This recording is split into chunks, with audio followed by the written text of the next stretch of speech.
आता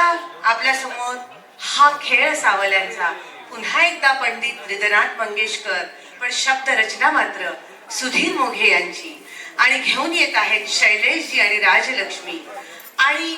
एका मित्राने आपल्या शालेय सहकार्याला शाळेपासूनच्या मित्राला समर्पित केलेलं गीत आहे आणि तो मित्र इथेच बसलेला आहे C6 आणि C7 इथे जे बसलेले आहेत त्यांना हे गाणं त्यांनी समर्पित केलेलं आहे गोमुसंगतीनं माझ्या तू येशील का.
मित्र पण खुश झाले असतील त्यांना समर्पित केल्यामुळे.